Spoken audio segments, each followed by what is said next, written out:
पीलीभीत से आती है खबर। ये बड़ी खबर है जहां पर 3 खालिस्तानी आतंकवादियों का एनकाउंटर किया गया है। ये बड़ी जानकारी आपको दे रहे हैं। एनकाउंटर में मारे गए तीनों आतंकी यूपी और पंजाब पुलिस का ये जॉइंट ऑपरेशन है। पंजाब में ग्रेनेड अटैक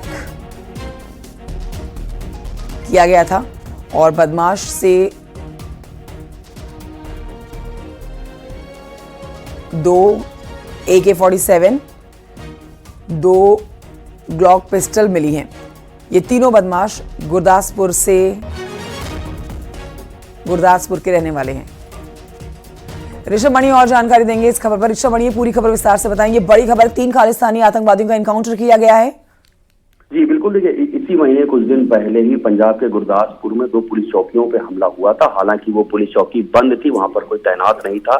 पुलिसकर्मियों की कमी के चलते उस पुलिस चौकी को बंद कर दिया गया था, लेकिन वहां पर बमों ग्रेनेड से हमला किया था। एक बड़ी घटना थी और जैसा बताया जा रहा है इस घटना की जिम्मेदारी खालिस्तानी जिंदाबाद फोर्स नाम के एक आतंकी संगठन ने ली थी। तो पंजाब के कुछ इलाके ऐसे हैं जहां पर फिर से खालिस्तान समर्थित जो आतंकी है या जो आतंकी सोच है उसको हवा देने का काम किया जा रहा है। और इस बात का इनपुट मिला था कि ये जो 3 आतंकी आज मारे गए हैं ये उस घटना में शामिल थे और उत्तर प्रदेश के पीलीभीत इलाके में कहीं छिपके रह रहे थे।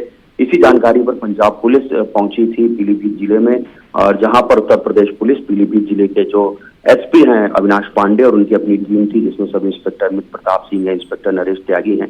इस टीम ने पंजाब पुलिस की टीम के साथ इन तीनों आतंकियों को घेरा है। इन्होंने जब पुलिस टीम पर फायरिंग की है तो जवाबी कार्रवाई जब की गई है यूपी पुलिस और पंजाब पुलिस की ओर से, तो उसमें 3 आतंकी बुरी तरह घायल हुए हैं, जिसमें गुरदासपुर पंजाब के गुरविंदर सिंह हैं, वीरेंद्र सिंह उर्फ रवि हैं, जसनप्रीत सिंह उर्फ प्रताप सिंह हैं। ये तीनों बुरी तरह घायल हुए। इनको पूरनपुर CHC ले जाया गया है, जहां पर बताया जा रहा है कि डॉक्टर्स ने इन तीनों को मृत घोषित कर दिया है। और एक बहुत बड़ी कामयाबी मिली है। बीते कई सालों से इतनी बड़ी कामयाबी नहीं मिली थी इन आतंकियों से। 2 बिल्कुल, बड़ी कामयाबी है ऋषभ मणि, क्योंकि इस बात के सुरक्षा बलों को पहले ही इनपुट्स मिले थे कि न्यू ईयर से पहले, देखिए न्यू ईयर के सेलिब्रेशन से पहले ये खालिस्तानी आतंकवादी जो हैं देश को बड़ा नुकसान पहुंचा सकते हैं। यूपी और पंजाब पुलिस का ये जॉइंट ऑपरेशन रहा है जिसमें ये बड़ी कामयाबी मिली है। जी कंचन, देखिए 2 AK-47 राइफल की बरामदगी है, 2 ग्लॉक पिस्टल की बरामदगी है, भारी मात्रा में कारतूस बरामद है। तो इसी से पता चल सकता है कि इनके मंसूबे क्या हैं। हालांकि अभी इस बात की कोई जानकारी पुख्ता नहीं हो पाई है, क्या उत्तर प्रदेश में अपने किसी आतंकी मंसूबों को अंजाम देने की फिराक में थे, या इनकी मोडस ऑपरेंडी यही थी कि पंजाब में हम कोई डिस्टर्बेंस क्रिएट करेंगे और फिर भाग के उत्तर प्रदेश में आ जाएंगे। क्योंकि उत्तर प्रदेश का कुछ इलाका ऐसा है, लखीमपुर पीलीभीत वाला है, जहां पर तमाम सिख समुदाय के प्रतिष्ठित लोग भी रहते हैं। कुछ लोग उस सोच से या उससे जुड़े हुए हैं, तो वहां से भी उनका कनेक्शन रहता है। लेकिन एक ये बहुत बड़ी कार्रवाई हो गई है जो आने वाले समय तक याद की जाएगी, और शायद जो खालिस्तानी आतंकवाद को प्रचार प्रसार की जो सोच है, आतंकी घटनाओं को अंजाम देने की सोच है, उस पर कम से कम काबू लगेगा। और पीलीभीत पुलिस की बहुत बड़ी कामयाबी है। बताया जा रहा है खुद SP अविनाश पांडे इस पूरे ऑपरेशन को पंजाब पुलिस के साथ लीड कर रहे थे। बिल्कुल, खालिस्तानी आतंकियों को ढेर करना ऋषभ मणि ये अंतिम कड़ी होती है, क्योंकि पहली कोशिश इस ऑपरेशन की यही रही होगी कि इन आतंकवादियों को पकड़ा जाए और जो इनका ये बड़ा एक रैकेट है, ये जो गैंग है, इसके और आतंकवादियों को जल्द से जल्द धर दबोचा जाए। लेकिन इस ऑपरेशन में तीनों आतंकी ढेर हो गए हैं, मार गिराए गए हैं। जी बिल्कुल, देखिए जो हमें बताया गया है उसके मुताबिक यही है कि एक फार्म हाउस वहां पर बड़े बड़े पीलीभीत में बने हुए, वहां पे इन्होंने कहीं शरण ली हुई थी। जब पंजाब पुलिस का इनपुट था, उत्तर प्रदेश पुलिस के जो SP हैं वहां पीलीभीत के, उन्होंने तुरंत एक टीम बनाई है और SOG की टीम के साथ, इंस्पेक्टर्स के अपनी टीम के साथ वो खुद घेराबंदी में पहुंचे जैसा बताया गया है। और जरा सा भी टाइम गंवाए हुए इन लोगों की घेराबंदी कर दी गई और वार्निंग दी गई है कि ये अगर इनके पास असलहे हैं तो असलहे ये छोड़ के तुरंत आप सरेंडर करें अपने आप को। लेकिन जवाब में उस तरफ से फायरिंग हुई है जैसा बताया गया है, और जवाबी कार्रवाई जब यूपी और पंजाब पुलिस की ओर से की गई है तब ये तीनों मारे गए हैं। और इनके पास से जो हथियार बरामद हुए हैं वो निश्चय ही चौंकाने वाले हैं। आमतौर पे AK-47 और ग्लॉक पिस्टल यहाँ पे अपराधी इस्तेमाल नहीं करते हैं, तो ये बात जरूर साबित होती है कि ये खुद एक बड़े संगठन से जुड़े हुए हैं। जो नाम बताया गया है खालिस्तान जिंदाबाद फोर्स, ये उससे जुड़े हुए बताए जा रहे हैं। तमाम जानकारी अभी पंजाब पुलिस की ओर से भी अपडेट की जाएगी। लेकिन उत्तर प्रदेश पुलिस ने भी पंजाब पुलिस को बहुत ही अच्छे तरीके से असिस्ट किया है। जो उनकी रिक्वायरमेंट थी, वो जो चाह रहे थे उत्तर प्रदेश पुलिस से, शायद उत्तर प्रदेश पुलिस ने उससे बेहतर उनको करके दिया है। और उत्तर प्रदेश पुलिस ने भी एक संदेश दिया है कि अगर हमारी धरती पे उत्तर प्रदेश में भी कोई किसी भी तरह से छुप के रहता है या कोई पनाह देता है तो उसका अंजाम जो है वो अच्छा नहीं होगा। बीते कुछ दिनों में जो खालिस्तानी आतंकियों की एक्टिविटी बढ़ी है देश में, उसके बाद से इनपुट्स इस तरह के थे कि हो सकता है कि आने वाले समय में खासतौर पर न्यू ईयर से पहले कोई बड़ा नुकसान देश को पहुंचाया जा सके। लेकिन ये 3 आतंकी जो ढेर हुए हैं, ये बड़ी सफलता तो है ही, बट सोचने वाली बात यहां पर यह भी है ऋषभ मणि कि AK-47 का मिलना, 2 ग्लॉक पिस्टल का मिलना, ये समझा जा सकता है कि किसी बड़ी घटना को अंजाम देने की फिराक में ये आतंकवादी जो देश में पहुंचे हुए थे, अब इनको एनकाउंटर जो इनका किया गया है, पहली कोशिश इनको पकड़ने की रही होगी, लेकिन भागने की फिराक में या फिर पुलिस के अधिकारियों को नुकसान पहुंचाने की फिराक में रहने के बाद ही इनको ढेर कर दिया गया है। लेकिन यह भी मान के चलें कि ऑपरेशन यही खत्म नहीं होगा और जितने भी आतंकी देश के अंदर छुपे हुए हैं या फिर शरण लिए हुए हैं या फिर घुसपैठ करते हैं, उनको ढेर करने के लिए भी ऑपरेशन लगातार ऐसे ही जारी रहने वाला है। ऋषभ मणि, बीते कुछ समय में उत्तर प्रदेश पुलिस ने देश में अपनी एक अलग प्रतिष्ठा बना ली है। जो और भी तमाम प्रदेशों की पुलिस है, उनके साथ लगातार ज्वाइंट ऑपरेशन भी होते रहते हैं, सूचनाओं का आदान प्रदान भी होता है। और जो बताया जा रहा है, इसी के तहत पंजाब पुलिस की ओर से यह सूचना आई थी और बगैर समय गंवाए हुए उत्तर प्रदेश पुलिस ने अपनी कार्रवाई शुरू कर दी और घेराबंदी शुरू कर दी। अगर इस जानकारी को गंभीरता से ना लिया गया होता तो शायद ये भागने में कामयाब भी हो सकते थे। लेकिन बीते कुछ समय से उत्तर प्रदेश पुलिस जिस मोड में है, जिस मिशन मोड में काम कर रही है, उसी के तहत पीलीभीत पुलिस ने भी काम किया है। खुद SP की अगुवाई में घेराबंदी की गई है और पंजाब पुलिस के साथ एक बड़े ऑपरेशन को अंजाम दिया गया है। ठीक है, बहुत शुक्रिया आपका जानकारी के लिए ऋषभ मणि त्रिपाठी। और आइए बढ़ते हैं आगे। लखनऊ से भी एक बड़ी खबर आ रही है जहां पर बैंक में बड़ी चोरी हुई है। चोर बैंक की दीवार तोड़कर अंदर घुसे हैं, अलार्म सिस्टम को डैमेज किया गया है और फिर 90 में से 47 लॉकर काटकर चोरी की गई है। लॉकर नंबर 32 से 79 तक काटे गए हैं। जो पुलिस सोर्सों से जानकारी मिल रही है तो उसके मुताबिक आपको बता देते हैं कि 30 लॉकर में जेवर रखे थे जो गायब हैं। कुछ लॉकर पहले से ही खाली थे। CCTV फुटेज में 4 चोर नजर आएंगे। चोरों के पास इलेक्ट्रिकल कटर भी आप देख पाएंगे जिससे लॉकर काटे गए हैं। तो फुल प्रूफ प्लानिंग के साथ यहां पर चोर पहुंचे जिन्होंने कई लॉकर्स में से कीमती गहने या कैश, जितना भी लोगों ने अपना कीमती सामान रखा हुआ था, वो लेकर फरार हो गए हैं। बड़ी घटना हुई है लखनऊ में।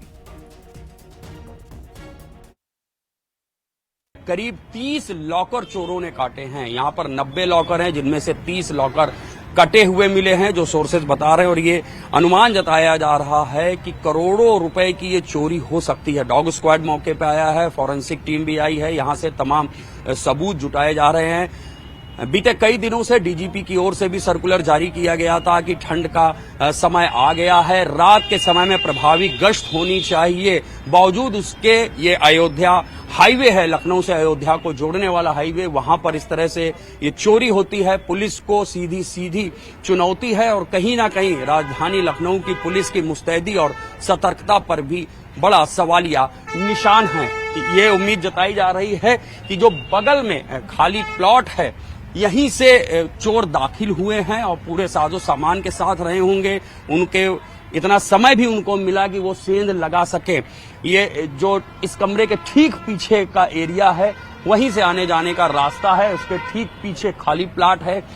आशंका जताई जा रही है कि उसी खाली प्लाट से ये चोर दाखिल हुए हैं और किसी प्रोफेशनल गिरोह का ये काम बताया जा रहा है। जिस तरह से सेंध लगाई गई है, हालांकि वहां तक मीडिया को एंट्री नहीं मिल पा रही है। पुलिस और फॉरेंसिक की टीम एक एक चीज का निरीक्षण कर रही है। तो वहीं सहारनपुर में भी लूट का CCTV फुटेज सामने आया है। आपको दिखाते हैं फुटेज, जिसमें नकुड़ क्षेत्र में 6 बदमाशों ने लूट की घटना को अंजाम दिया।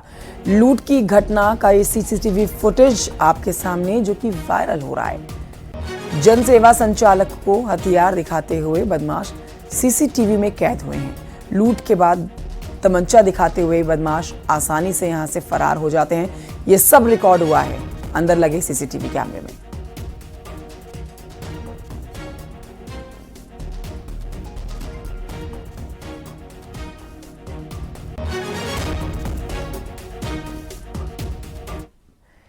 खबर बलिया से है, जहां पर भीषण एक्सीडेंट हुए हैं और यहां पर 3 शख्स की मौत हो गई है, जबकि 2 लोग घायल हुए हैं। आनंद फानंद में इन्हें अस्पताल में भर्ती कराया गया है। ट्रैक्टर और ट्रक की ये जबरदस्त आमने सामने की टक्कर की तस्वीरें आप देख रहे हैं। ये ट्रक है जिसकी ट्रैक्टर के साथ जो टक्कर हुई है, ट्रक पूरी तरह से खत्म हो चुका है। पुल पर यह हादसा हुआ है। नरही थाने के बिहार सीमा वीर सेतु पुल पर यह घटना हुई है। लेकिन आपको बताएं कि अलग अलग जगहों पर हुए हादसों में कई लोगों की जान गई है। ये 3 तस्वीरें आपके सामने, 3 अलग अलग हादसे हैं। बलिया, ललितपुर और उन्नाव में ये हादसे हुए हैं। बलिया में जहां पर ट्रैक्टर और ट्रक की आमने सामने की टक्कर की तस्वीर आप देख रहे हैं, जहां 3 लोगों की जान गई है, तो वहीं ललितपुर में भी अनियंत्रित कार नहर में जा गिरी और इस हादसे में एक शख्स की जान चली गई। उन्नाव की बात करें तो यहाँ पर बस ने बाइक को मारी टक्कर, जिसमें 2 लोगों की जान गई है, जबकि एक की हालत गंभीर बनी हुई है। बांगरमऊ नगर के मोहल्ला की यह घटना है।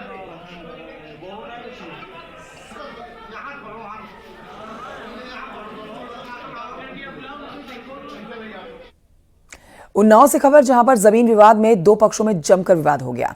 जमीन के विवाद में मारपीट हुई है, लाठी डंडे चले हैं, पथराव भी हुआ है, जिसका वीडियो भी आप देख रहे हैं। ये वीडियो सोशल मीडिया पर भी वायरल है।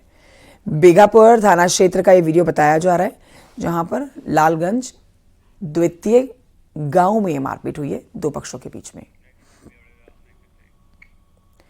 और ये बढ़ते हैं आगे, हरदोई की खबर जानिए, जहां पर एक यात्री के साथ एक ई-रिक्शा चालक ने 2 साथियों के साथ मिलकर लूट की घटना को अंजाम दिया। इसके बाद आसपास के लोगों ने दौड़कर आरोपियों को पकड़ा है और पुलिस के हवाले कर दिया है। ये घटना सांडी थाना क्षेत्र की है, जहां पर लूट की घटना सामने आई। उधर जालौन से खबर, जहां पर लोक निर्माण विभाग की लापरवाही से एक महिला की जान चली गई। रामपुर थाना क्षेत्र के लिडौपुर गांव के पास में पाइपलाइन डालने के लिए खोदे गए गहरे गड्ढे में ये महिला मिट्टी धंस गई, माफ कीजिए, जिसमें महिला गिर गई और उसकी मौत हो गई। यह हादसा उस वक्त हुआ है जब महिला अपने बच्चों के साथ पुलिया से रास्ता पार कर रही थी।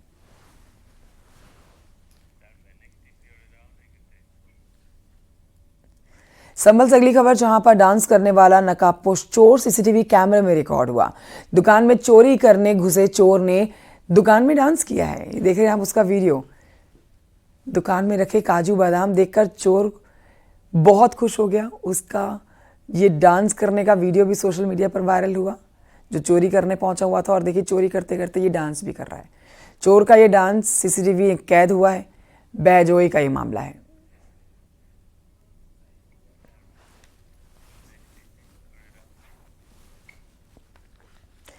बढ़ते हैं आगे, संभल के बाद खबर जानिए बरेली की, जहां पर प्रॉपर्टी डीलर का काम करने वाले 2 साझेदार आपस में ही भिड़ गए और आपसी लेन देन को लेकर दोनों पक्षों में जमकर मारपीट हो गई। इसका वीडियो आप देखिए। ये वीडियो भी मारपीट का, मारकुटाई का सोशल मीडिया पर वायरल है। ये वीडियो थाना बहेड़ी इलाके के मोहल्ला नूरी टोला का बताया जा रहा है। यहाँ के रहने वाले मोहम्मद जाकिर और मोहम्मद शारिक सालों से एक ही फर्म पर प्रॉपर्टी डीलिंग का कारोबार कर रहे थे, लेकिन कुछ दिनों से दोनों के बीच में आपसी लेन देन को लेकर मनमुटाव हो रहा था। पुलिस आरोपियों की तलाश कर रही है फिलहाल।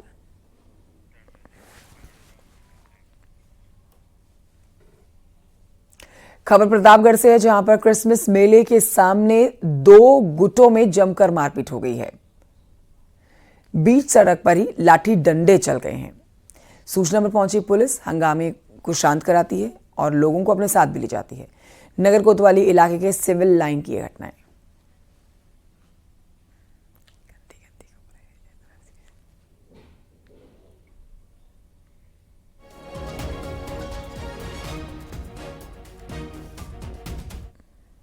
और इस समय एक बड़ी खबर आपको बताएंगे, जो कि गाजियाबाद से आ रही है। धर्म परिवर्तन कराने की यहां पर कोशिश का मामला सामने आ रहा है। महिलाओं और बच्चों को रुपए का लालच देकर धर्म बदलने की कोशिश की गई है।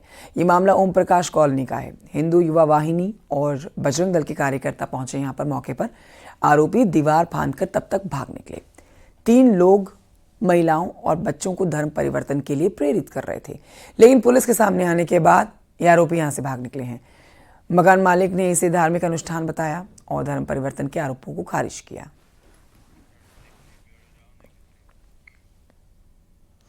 उधर हरदोई में राम जानकी मंदिर से शोभा यात्रा निकाली गई है, जिसमें सैकड़ों की तादाद में भक्त शामिल हुए हैं। तस्वीरें भी आपके सामने हैं। इस दौरान श्रद्धालु झूमते गाते नाचते नजर आए। साथ ही दिवसीय श्रीमद् भागवत कथा का भी यहाँ पर शुभारंभ हो गया है। 7 दिवसीय श्रीमद् भागवत कथा का यहाँ पर शुभारंभ किया गया है, जो 29 दिसंबर को संपन्न होगा।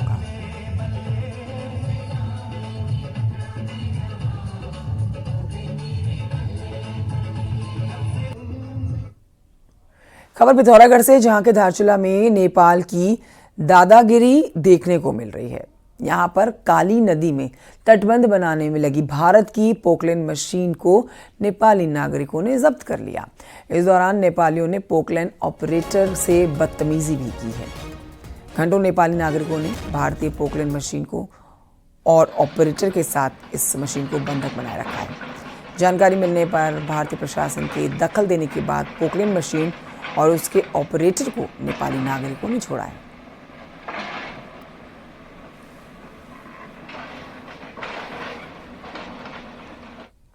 खबर फिरोजाबाद से, जहां पर समाजवादी पार्टी के अध्यक्ष अखिलेश यादव ने एक बड़ा बयान दिया। अखिलेश ने कहा है कि कृष्ण ने जहां अंतिम सांस ली है, वहीं से उसी दिन से कलयुग की शुरुआत हो गई है। कलयुग की शुरुआत गुजरात से हुई है।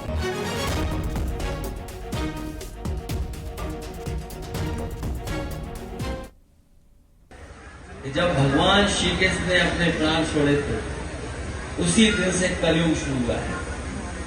और उन्होंने प्राण छोड़े थे गुजरात में, तो अगर यूं कहेंगे गुजरात से कलयुग शुरू हुआ है।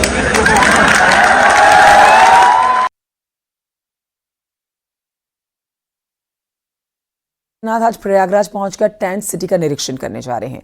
मुख्यमंत्री योगी महाकुंभ से जुड़े हुए कार्यों का स्थलीय निरीक्षण करने जा रहे हैं। मेला सर्किट हाउस में अधिकारियों के साथ बैठक होनी है। इस दौरान सीएम योगी त्रिवेणी मार्ग पर बसाए गए अखाड़ा नगर भी पहुंचेंगे। वहां पर अखाड़े को दी जा रही सुविधाओं के बारे में जानकारी लेंगे। संगम नगरी के दौरे के दौरान सीएम योगी की साधु संतों के साथ मुलाकात भी होने वाली है। दोपहर 1 बजे के आसपास सीएम योगी के प्रयागराज पहुंचने का कार्यक्रम है।